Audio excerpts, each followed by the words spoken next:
Alors aujourd'hui, avec le regard vainqueur de mon aîné, direction Aix-sur-Vienne. Ah, c'est... Petite pêche surprise. Oui, bah, elle va y être surprise. On va pêcher les gros pichons dans la Les Vienne. gros pigeons, et on m'a déjà fait le coup une fois. Je me suis retrouvé avec des carpes. Alors, Non. je me méfie. Là, c'est Polo Lafont nous attend, il a tout préparé. On va faire une petite pêche de Gardonneau. Donc, qu'importe, l'important c'est de pêcher avec un vice-champion du monde. Allez, on y va, c'est parti. Allez, roule. Alors mon aîné, allez, on est arrivé? On est arrivé dans la Vienne.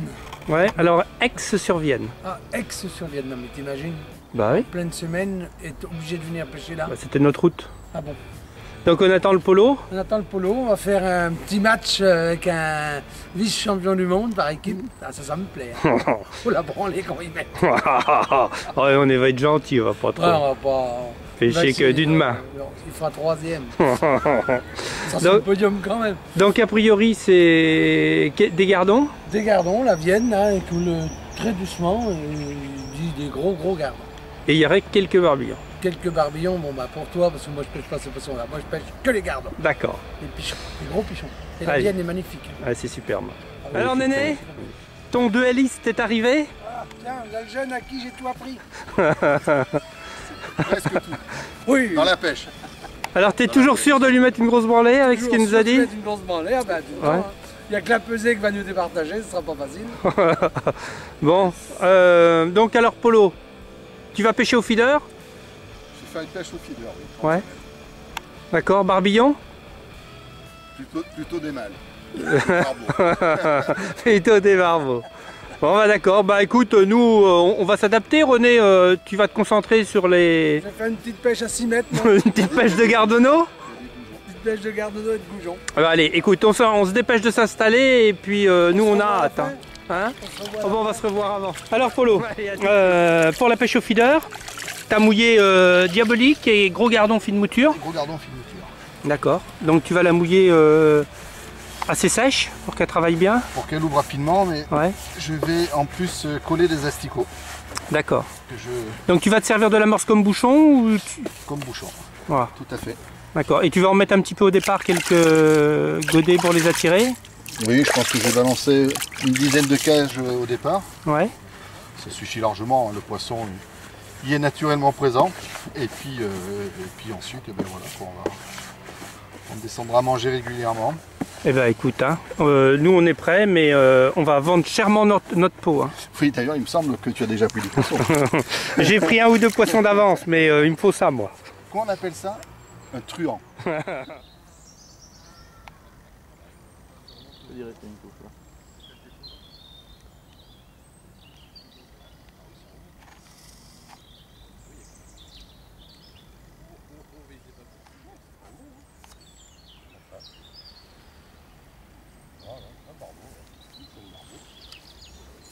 Il avait dit qu'il allait dans le dégueulasse parce que... C'est marrant ce qui s'est passé. Ah ouais, c'est bizarre. Hein.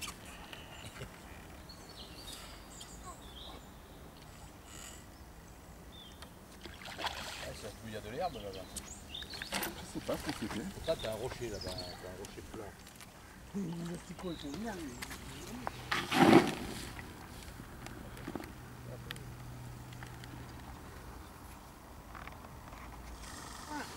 Alors mon aîné, c'est parti pour toi? Ah, c'est parti, moi. Ah, le Polo il a déjà pris un Ouais, mais moi je pêche que un les barbillon. pichons. Oula, Moi je pêche que les pichons. des vrais pichons. Ah, des vrais pichons. Moi. D'accord. Donc t'as fait le Hop là. bac à pichons. Je fais le bac à pichons, je dois déjà avoir 80 gardons. T'en vois? Oui, Combien il y en peut-être a? pas tout à fait. Peut-être pas tout à fait. Peut-être pas tout à fait. Et oui. tu veux que je te dise, mon Oui. René? T'as Ah quand oui. même des mollets incroyables. C'est- Non mais regarde. vraiment, avec tes chaussettes, ça Eh ben, souligne oui, ben, d'accord, le ça- détail, ça- le détail de tes mollets, Oui, vraiment. les chaussettes, ça va pas trop bien, mais viens de poser le pantalon, t'as dit. Hein. Mais ça, c'est des mollets qu'on fait trembler Hollywood, monsieur. Ouais, on va voir s'ils vont faire trembler les gardons. Hein. Ah, sûrement, oui. Ah, là, j'ai mis un Mais il n'y a pas d'eau ou tu pêches en surface? Bah, Et on voit l'amorce, on voit l'amorce sur le fond. blanche, là. Ouais. C'est impressionnant. Alors, Polo, deuxième poisson, Ben, ça commence à... C'est un mâle? C'est un mâle. C'est pas un barbichon? C'est pas un barbillon de Diablonie. Ah, il a l'air beau. Hein. Ah, il est beau celui-là. Il fait bien 500 celui-là.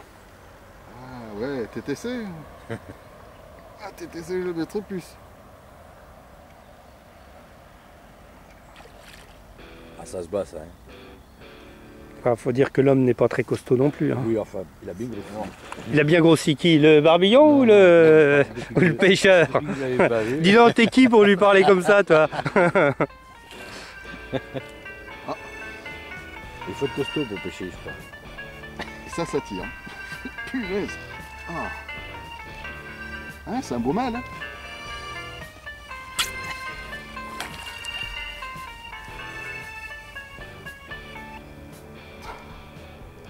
Bah. Chile, hein. T'as mal au bras? Hein? C'est incroyable. Ah ben, tu sais, je suis pas... Tu m'étonnes. Regarde les gardons qu'il prend. Je savais qu'il allait être content, René.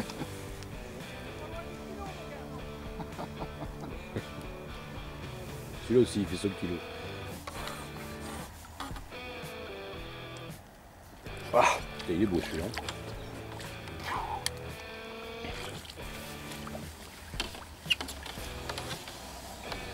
Oh putain, ouais. Ah, il fait bien 2000, hein. Ah, et le reste, à mon avis. Et le reste, il fait combien? 70 de long. Il est magnifique. Super. Bon, je pense que tu as doublé le René Bertin, là. Mais il se bat, le chien. Hein. Il en est déjà à deux dégorgeoirs qu'il avale. Il est incroyable, le René. Ah, je sais pas quel est le plus beau des deux. je veux dire. Alors pendant que Polo continue sa démonstration de pêche au barbillon, Alain, le responsable du camping qui nous accueille aujourd'hui sur son parcours, est venu nous rendre visite. Alors Alain, il se situe dans quelle ville ton camping? À Aix-sur-Vienne. D'accord. 12 km de Limoges. D'accord, alors toi tu es responsable du camping.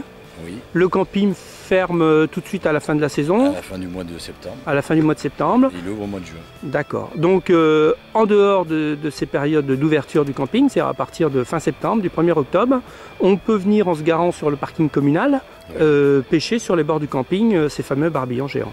Pas de problème. Voilà, et ben écoute, je te remercie de ton accueil Alain, c'est très gentil de nous accueillir sur ce magnifique parcours et je doute pas qu'il va y avoir beaucoup d'aficionados, de pêcheurs du barbillon qui vont venir te rendre visite de notre part. Merci, merci. Eh bien merci, c'est gentil. Allez, on continue mon Polo, le René est tout chaud, on continue, on continue. Oh putain, le morceau de gardon. Regarde comme il est beau, mon gardon. Il fait, putain, il est énorme, il fait pas 1 kilo, mais. Hein? Il fait 900 grammes, 960 grammes. Ah oui, d'accord. Mais il doit passer trop près du quai, en béton, celui-là. Parce qu'il a la gueule un peu plate devant. Ah, non? c'est pas un gardon? Et ce serait pas un requin marteau que t'as pris? Ah, ça ressemble à un requin. À mon avis. Regarde. Ouais. Ah oui, c'est peut-être pas un gardon. À l'envers, j'avais cru. Ah oui, quand je me regarde comme ça, oui, on dirait un requin marteau. Alors, petite pause additif. Alors là, on est invité à manger par Monsieur Lafont. Voilà à quoi ça ressemble le manger. Eh ben, elle est belle la France. Un petit coup de cidre. Oh, ça va, il y a du pain. Un petit coup de cidre aussi, moi. Merci. Il faut me le dire, ça, que même moi je leur dis gentiment. Qu'est-ce qu'il y a au Vous n'avez menu? pas mangé, les gars? J'ai fait en 3 plus 8, j'avais une bille de 4 et j'avais 4 Ce ne sont que des produits espagnols. C'est vrai? T'allais dire du terroir. C'est normal pour Un quelqu'un- Serrano? C'est normal pour quelqu'un qui est d'origine italienne, C'est un qui a des Serrano. produits espagnols, je vais te dire un truc. hein. Non, d'origine italienne, mais mariée à une Ah espagnole. bah j'avais... En plus, oui, exact. T'es d'origine italienne, toi? Bah oui. T'as un poisson, t'as un poisson. S'arrêter manger en route, il laissait copier. Tu te rappelles à mon Non, vous n'aviez pas c'est tiré les toujours verres de pareil. base. Au restaurant, c'est toujours pareil. Quand elle a la On carte des revenait, on desserts, était à 40 de Limoges, non, il fallait qu'on s'arrêtait bouffer. Oui. la nana elle vient, vous avez Le choisi steak- vos le steak desserts, frites, c'est copieux. puis c'est lequel le plus copieux? Allez, go. C'est du boudin aux châtaignes. C'est une fabrication artisanale, elle est de chez nous, elle est de Saint-Thierry-la-Perche. C'est du cul noir. C'est du cul noir. Plus noir.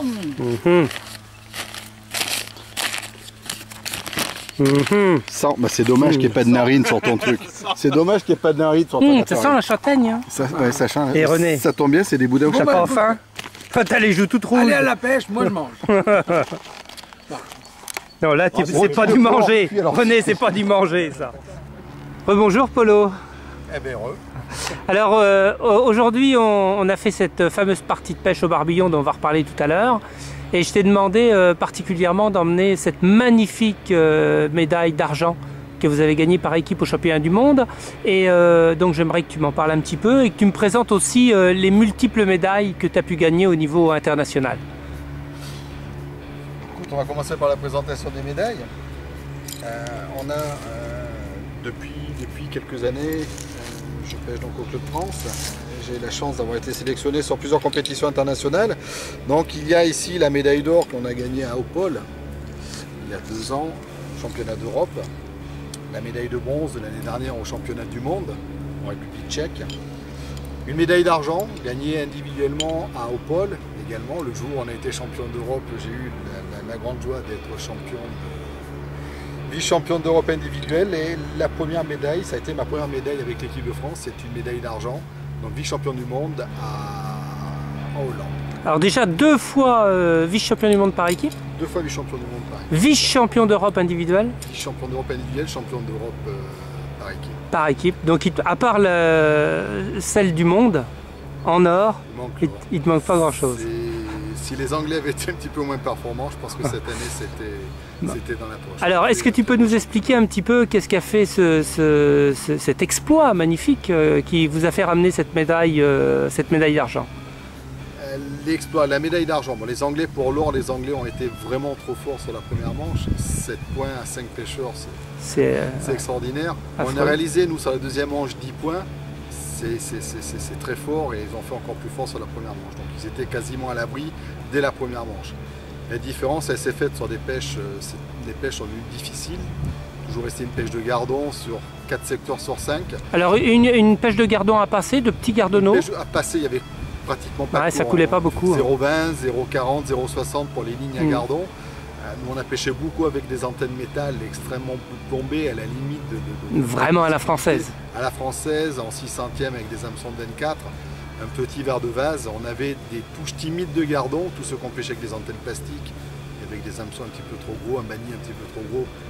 Ils avaient des touches mais ils firaient dans le vide. C'est là qu'on a été plus fort à ce niveau-là sur les pêches de gardon. Les Anglais, eux, ont réussi sur la première manche à glisser quelques brèmes sur les pêches de gardon. Alors, et l'amorce? Parce que c'est ce qui nous intéresse, bien sûr, nous les Français. Ça a été rien de plus simple. On a fait de la lake que l'on a noirci avec du noir de ligne. D'accord, la terre? Une terre de Somme noircie également avec le corps de. D'accord, donc une amorce très sombre, très pauvre. Très sombre. Donc un tapis de terre, on a tout fait à la coupelle. Donc on a amené quelques boules de terre noire de Somme avec un petit peu de fouillis pour faire un tapis de terre de Somme. On a fait ça à 6 mètres, 11 mètres et à 13 mètres. On a procédé de la même façon. Hormis le coup de 13 mètres sur lequel on est resté qu'avec la terre, à 6 mètres et à 11 mètres, on a également amené un petit peu d'amorce avec le fouillis. Alors la stratégie, c'était vraiment la gestion des éches plus que l'amorce.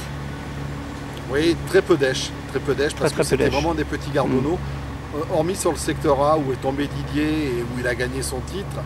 Et il a gagné son titre en gagnant le secteur, et quand on voit le résultat de ses voisins... En atomisant le secteur. Atomisé le secteur. Il a été très fort sur le secteur. Là, il a vraiment attaqué avec des vers coupés et des vers de vase. Voilà, parce que c'était un secteur gros poisson. C'était le secteur où il y avait des gros poissons. Donc il est tombé sur ce secteur. On en avait discuté le samedi soir. On avait un point tous les deux. On savait pertinemment que pour être champion du monde, il fallait obligatoirement tomber sur le secteur A pour faire un peu de poids. Pour faire du poids. Il y est tombé. Et en plus, il a gagné. Il a gagné, et de belle manière. Et donc voilà, il a été champion du monde, à juste titre. C'était une récompense par rapport à tout le résultat qui nous amène depuis quelques temps. Voilà. Et puis ça a contribué à ce résultat par équipe exceptionnel. Et évidemment, ça a construit le résultat de l'équipe. Alors, à ton avis, les Anglais, par quoi ils ont été beaucoup plus forts aujourd'hui pour atomiser cette première manche? Les Anglais, sur la première manche, je pense qu'on a opéré de la même façon. Je pense qu'on a tout amené. La même stratégie? La même stratégie. Coupelle. Le même bac, tout à la coupelle, tapis de terre, un petit peu d'amorce, un petit peu de lait, une amorce très peu nourrissante. Ils ont glissé quelques beaux poissons. Il suffisait d'un beau poisson au milieu d'une pêche de gardon pour venir faire un exploit sur un secteur. Et puis bon, puis à côté de ça... Et eux, ils ont réussi à le prendre alors? Eux ont réussi à les prendre, mais ça reste les Anglais aussi. D'accord. Voilà. Donc venir faire deuxième derrière les Anglais, après une première manche telle qu'ont réussi à réaliser les Anglais, bon c'est pas un exploit, il faut arrêter de lui dire que les Français font des exploits. Ça fait 4 ou 5 ans où on ramène une médaille tous les ans, voire 2, en additionnant les médailles individuelles. Donc voilà, c'est pas un exploit, c'est dans la continuité. Les Anglais restent les Anglais, sont très forts. Alors aujourd'hui, vous êtes une équipe de France très très forte parce que vous êtes pour la plupart des vieux routards. Je crois vous avez une cohésion de groupe très très forte.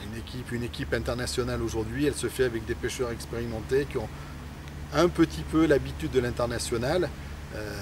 Donc il est clair qu'il faut ouvrir aux jeunes, mais les jeunes, il faut qu'ils rentrent, qu'ils soient formés au milieu de ces pêcheurs qui ont un petit peu plus de bouteilles entre guillemets. Mais on le voit bien, les équipes aujourd'hui au niveau international qui fonctionnent, les Italiens, les Anglais, les Hongrois, sont des pêcheurs qui ont minimum 10 ans de pratique au niveau international. Ça, c'est pas comme ça, ce sont des pêches différentes de ce qu'on a l'habitude de pratiquer au niveau national, surtout chez nous en France où on sait que la plupart des concours se limitent à un quart de verre de vase. Des fois on a la chance d'avoir un quart d'asticot au milieu des verres de vase. Donc voilà, c'est vrai que c'est très compliqué. On manque de compétition. Il faut garder ces compétitions très limitées en neige pour essayer d'attirer un petit peu de monde à la pêche. Il faut également développer des compétitions, c'est en train de se faire, où les pêches sont de plus en plus libres. Voilà, pour tirer l'élite vers le haut. Ben voilà, c'est pas en 8 jours sur un entraînement au championnat du monde qu'on va apprendre à gérer 2 litres, 2 litres et demi d'èche. Je tiens par contre à souligner légalement, c'est pas parce qu'on limite à 2 litres et demi d'èche qu'on doit tomber 2 litres et demi d'èche. Bien sûr, nous, cette année, ça permet d'avoir une gestion globale. On est limité à 2 litres et demi d'èche. Je suis pas persuadé d'avoir passé 1 litre, tel que mes collègues, hormis Didier qui est tombé sur le secteur à Brême, je suis pas sûr d'avoir passé 1 litre d'èche sur tout le championnat. Voilà, c'est pas parce qu'on a 2 litres et demi qu'il faut les tomber. On a une semaine d'entraînement, ça nous permet de gérer, de voir un petit peu les gestes, les èches qui vont dominer et les quantités qu'il faut y apporter. Après 8 jours d'entraînement, on commence à en avoir marre, donc il faut gérer et l'amorce et les èches. Alors pour l'année prochaine, bien sûr, l'objectif c'est l'or, comme tous les ans, mais encore plus cette année. Est-ce que tu as entendu parler du futur championnat du monde où elle allait se pratiquer? Alors, on sait qu'aujourd'hui, le championnat d'Europe aura lieu en Belgique. C'est un nom qui me fait rappeler un petit peu un vin français. Je crois que c'est à Pomerol ou Pomerol. D'accord. Donc voilà, c'est une région de vin français. Donc ça va être une pêche française? Ça va être une pêche de gardon et de grosse brème sur un canal. D'accord.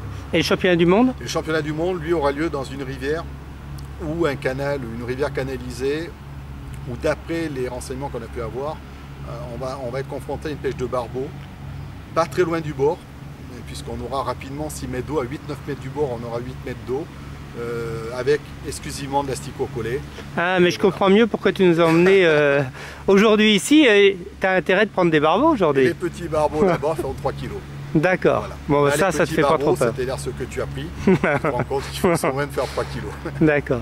Eh bien écoute, encore félicitations. La Diabolique TV te remercie vraiment, toi et toute l'équipe de France et le staff. De toutes les... France mérite un petit coup de chapeau aussi. Voilà, ben nous on est très très fiers de pouvoir vous côtoyer presque tous les week-ends.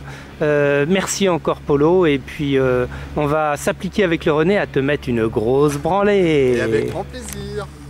Ciao. Non, mais toi, c'est le poisson qui doit faire plus d'un kilo, ça. Il y a de tout dans cette rivière, c'est incroyable. Elle est bien nerveuse pour une tanche. Pourquoi elle est nerveuse comme ça? De qui elle a eu peur? Ouais, bravo. Je pense que le rosé pamplemousse, il est pas aussi.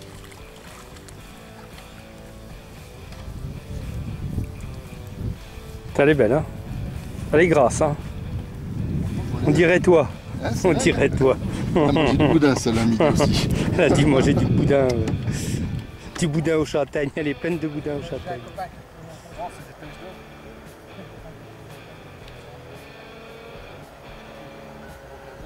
Bon alors, Polo. Petite pêche de la Vienne? Difficile. Eh, t'as vu la taille des poissons de René? Petite pêche Je pensais pas qu'il était si fort. Ah bah les barbillons. Honnêtement, je pensais pas qu'il était si fort. C'est les barbillons, mais il a été élevé avec les barbillons, donc là je pense que c'était un piège. Je pensais que c'était un gamin, mais là non, trop fort. René il a été élevé avec les petits pichons, bah voilà, et c'est les petits pichons. Bah écoute Polo, merci de cette magnifique journée au Tu Barbillon Avec plaisir. en quantité Dans Brême, industrielle des Gardons. Brêmes, des Gardons. C'était vraiment magnifique, une belle démonstration de pêche. Bon après-midi. On a pu mettre en place des nouvelles amorces, faire de nouveaux essais. C'était vraiment top de chez top. Merci encore et Avec plaisir. la revanche c'est chez nous. En La diabolo, branlée qu'on va te mettre. il me tarde d'y être. Allez, merci. Salut. Allez hop, allô.